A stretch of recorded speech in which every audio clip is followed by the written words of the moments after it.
what week this is. And none of the kids raised their hand except his grandson, his little grandson. And he didn't want to, be so nepotism, but nobody else raised their hand. So he called on his grandson. He says, okay, do you know what week it is? His grandson said, it's Holy Week. And he was so proud. He knows what week it is. And then he said, does anybody know what Friday was about this week? Again, none of the kids raised their hand, but the preacher's kid raised his hand. He looked for another kid, but no other kid was. So he pointed to his grandson again. What was Friday? Jesus died on the cross for our sins. He was so proud. And he said, anybody know what today is? Again, same thing. Grandson raises his hand. It's Easter. Proud. He said, what happened on Easter? And now he knew none of the other kids were going to raise their hands. So he turned to his grandson. His grandson said, Jesus got out of the grave, saw his shadow, went back in, and we had winter for 2 more months. So that kid was obviously from the Pacific Northwest. I want to talk this morning about the ladies who encountered Jesus and resurrection worship.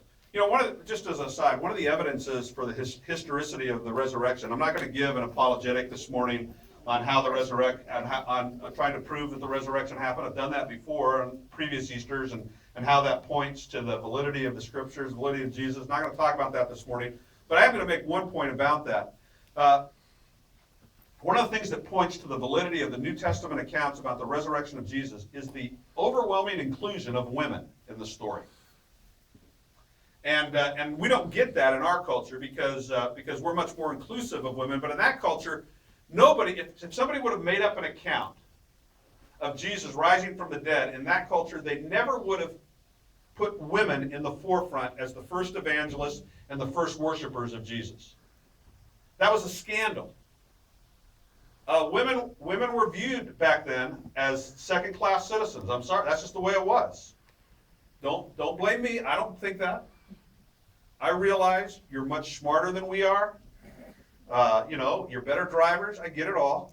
I have great respect. I tell you what, I saw my wife be the mother of 3 children, and I was in there, man. I was an active parent. I was in there. But I'll tell you, man, when those kids would walk around the house going, Mom, Mom, Mom, I was so glad I didn't have her job. But in the first century, there was very little respect for women. Women couldn't even be witnesses in a court because they were considered unreliable. And yet, in all of the gospel accounts, the stories of the resurrection start with the women. The women are the first evangelists, and in this account, they're the first worshipers of the risen Christ. And so it's another way of us to look at the Scriptures and say, this has to be true because a first century Jew wouldn't have made this up. He wouldn't have written it this way. It never would have entered his mind to write it this way. But they wrote it the way they experienced it and the way it happened. And so I want to talk this morning about how resurrection brings us to worship. Resurrection worship. Because worship is the central activity of our lives. It is the single most important thing that you and I can do with our lives is to worship God. Because it's what we were created for. People were created to worship. And people who don't worship God will worship somebody else. Back in the old rock and roll days, when Bob Dylan went through his Christian phase, how many of you remember that? Slow Train Running, wasn't that what it's called? And he wrote a song. He said, you're going to have to serve somebody. And he sang it in that beautiful voice of his. You're going to have to serve somebody. It might be the devil, or it might be the Lord, but you're going to have to serve somebody. And it's true.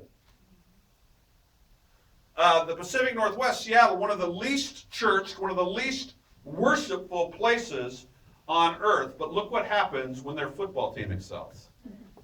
Worship. Right? Yeah. 750,000 people show up for a parade. Now, I was going for the Seahawks too. I'm excited about that. And I go to games. I'm a sports fan and the whole bit. But I recognize that people are hungry to worship. They're hungry to pour their lives into something greater than themselves. And why is it so important to worship God? Because that is the only true worship. Everything else falls short, and you become ultimately like that which you worship. You are transformed into the image of that which you worship. And so if you worship stuff, for example, stuff has a life cycle.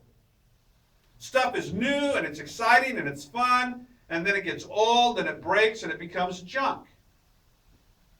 And then some stuff makes a rebound and becomes junk sold in an antique store.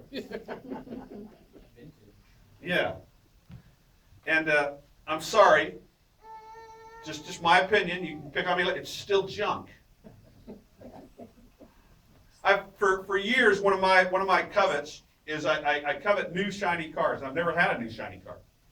The only new car we ever bought was stupid. Remember the Colt Vista? It was a Colt Vista. It was a wannabe minivan. My wife liked it, there was nothing, there's no way you could look cool in a Colt Vista. Looked like a coffin on wheels. Only new car I ever got. But I like new cars. Someday I'm going to get, not a new one, but I'm going to get a shiny one someday.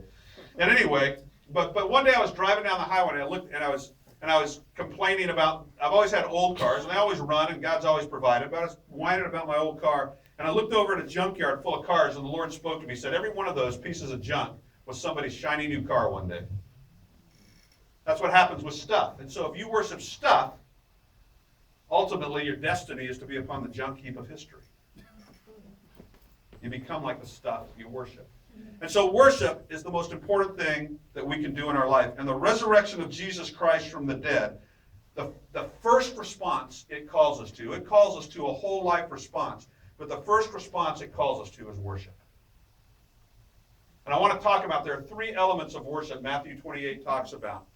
And I want to talk about those this morning. And the first one is fear. It mentions fear. First it mentions the fear of the guards. And then it mentions the fear of the women. I want to distinguish between two types of fear. There is fear that is being afraid. There is fear that is being afraid. And that is a negative kind of fear. That's a bad fear. And what it will do is it will push us in one of two directions. It will either paralyze us from any activity. Have you ever seen like somebody who's rock climbing or something and they reach a point where it's like they're too afraid to go forward, but they're too afraid to go back. They're like a cat stuck in a tree. They don't know what to do. And they're paralyzed. They're hanging there. They're afraid. And so fear can paralyze us. If you're a procrastinator, that's the root of your procrastination. The root of your procrastination is fear. You're so afraid of the task before you, and you're so afraid of failing that you don't start. So procrastination is, yeah, that's what it is. That's what it is. And you just thought you were lazy. It's scared. It really is. The other kind of, and that's what happened to the guards at the tomb.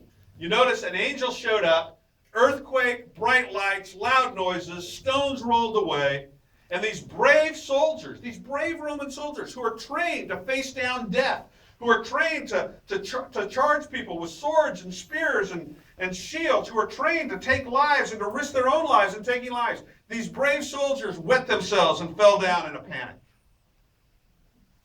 and were paralyzed by fear. The wet themselves is not in the Bible. I added that for dramatic effect. You're looking at, where's that say that? I just think it probably happened. The other side of fear is controlling.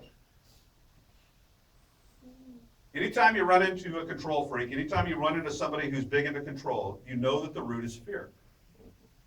Control is about fear, because control is, I'm going to take care of all the details, I'm going to cover all the details so that nothing bad will happen to me. And the problem with control is its hyper-responsibility. Listen, we need to be responsible and take care of our lives. But dear ones, I got to tell you, most of what happens in this world, you have no control over. Stop trying.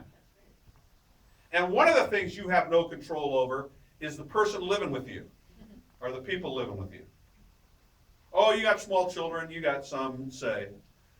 But basically, We really can't change and control other people, and it's just such an exhausting waste of time trying. But it's rooted in fear. If I don't control them, something bad will happen. Actually, a lot bad is happening when we're trying to control them. Oftentimes, God wants to really help people, but instead of praying for God to help people, we're trying to help God help those people, and we just make them worse. Codependency, control, is always about fear. Now, those are the bad kinds of fear, but I want to talk mostly this morning about the good kind of fear. We call it the fear of the Lord, and it's not being afraid of God. You notice what the angel says. The angel says, don't be afraid. I always say this, if an angel ever appears to you in all his radiant glory, lands in your living room and says, don't be afraid, it's too late. But notice that the angel's words are, don't be afraid, but not don't fear. And the women, when they walk away from that encounter, it says they walk away in fear. Let me tell you about the good kind of fear, or the fear of the Lord. There is, a good kind of fear. Anybody like roller coasters? That's a good kind of, one person? Only? A couple? Okay. That's a good kind of, anybody like thrilling, suspenseful movies?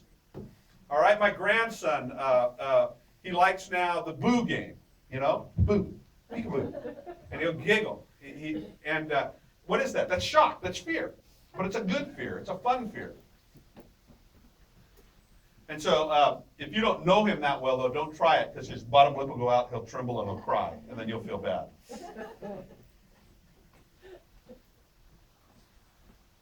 Fear, I want to talk about 4 aspects of fear. Fear starts with wonder. The fear of the Lord starts with wonder. The most common adjective used to describe people's response to the resurrection of Jesus Christ from the dead was wonder. They were amazed. They were filled with wonder. Even though Jesus had prophesied time and time again that he was going to rise from the dead, they didn't get it. It wasn't in their worldview. It wasn't in their thinking. It wasn't in their mind. And so when he rose from the dead, they were amazed. They were filled with wonder. One of the tragedies about growing old is sometimes we lose the sense of wonder. Little kids are filled with wonder. They're filled with awe. They're filled with, wow, everything's exciting. Everything's new. Everything's fresh. And it's always sad when we see kids grow up and they lose that. And then they become cool, and they become know-it-alls, and they just know everything. They become high school boys, and you say hi to them, and they go, so full of life and expression. Or nowadays, you just, from the time they're like 10 to 20, you just see this. How you doing? Yeah. And we lose the wonder. But remember the first time you went to the beach? Remember the first time you saw the ocean and it just never stopped? And the waves never stopped and it was just vast and you experienced the wonder. The first time you got out of the city and went to the mountains and the clouds were clear and you looked up to the sky and you realized there's not 5 stars in the sky, there's millions. You can't count them. And we're filled with wonder. And one of the things that happens is we lose the wonder of God. How is it that we can make church boring? I'll tell you how it is. We start doing things about God without recognizing, bam, right here. Shoo, he's here. He's here. How is it that we make life boring? When every moment we wake up, he's here. Look, I have walked away from God in my life. And when I turn around, I think I have to walk all the way back. But every time I walk away from God and turn around, whoosh, he's there. He's there. I prayer walk the mall in Silverdale just because I figure the mall is someplace everybody in Kitsap County goes at least once a year. Maybe not, but I prayer walk the mall. As I start to prayer walk, all of a sudden, I start to kind of manifest. My hand starts to shake, or I start to shake, and it's like, wow, he's in the mall. He's in the mall. He's here. It's wonderful. It's full of wonder. Life is full of wonder. Look out in your backyard and just look at one tree. There's more going on in that tree than you could explain in a lifetime. More going on in the cherry blossoms on your cherry tree in your backyard than you know about. You can't explain what's happening in the life of the forest all around you, let alone the universe we live in, and let alone the unseen universe with billions of angels. And we live in a universe filled with the wonder of God. And 2,000 years ago, that wonder walked on earth, and he took all the sin and darkness and brokenness into himself. He went into a dark, damp tomb, and 3 days later, bam, he was up. And that's wonder. That's wonder, and that's the pivot point of history. All history changed at that point. Things were pretty bad back then. People say, I want to live in Jesus' time. No, you didn't. 40% of the world were slaves at the time of Christ. So you had a 4 out of 10 chance of being a slave. And if you weren't a slave, chances are you were just dirt poor, like Mary and Joseph and Jesus, just eking out enough food to survive, like people in the third world today. No, but he changed it all. And it's still changing, because the Bible said of the increase of his government and peace there will be no end. Don't you believe it when people tell you the world's getting worse and worse? It can't be getting worse and worse. Jesus Christ rose from the dead. It's getting better and better. I know there's bad stuff happening, don't? But believe me, you didn't want to live 200 years ago. Better to live now. Thank you. Wonder. The second aspect of fear, according to my notes, is anticipation. We don't know what's going to happen, but something's going to happen. Don't you love that feeling? Mm-hmm. When you know something good's around the corner? Kids know that feeling, right? Kids know that feeling. 2 months before Christmas. One of the things I love about my father-in-law, about Megan's grandpa, is at 80 years old, he has not lost his childlike love for Christmas. It's so exciting. He calls the kids in October and says, send me your list. And he's all excited about shopping. And when everybody shows up, he's the most excited guy in the room. He's never lost the wonder of Christmas and the anticipation and the excitement. And so there is in anticipation, there's kind of it's that butterfly feeling in your stomach. It's a fear. When you're going on your first date, you know, it's this anticipation. In a month, I'll be going to Reading. And I'm going to a conference. I'm not really anticipating the conference, but I am anticipating In-N-Out Burger. I got this anticipation. A double-double awaits me. I'm excited. I'm a little afraid. Will it be as good as I remember? Believe that, not want to go. You'll go, right? Okay. The conference will be good too. The third aspect of fear is reverence. It says the ladies worshipped him and they kissed his feet. You can't kiss somebody's feet standing up. At least I can't. You got to fall. You know, I think most of the time when we praise and worship God as our daddy, I think this is the best posture. Looking up into his face.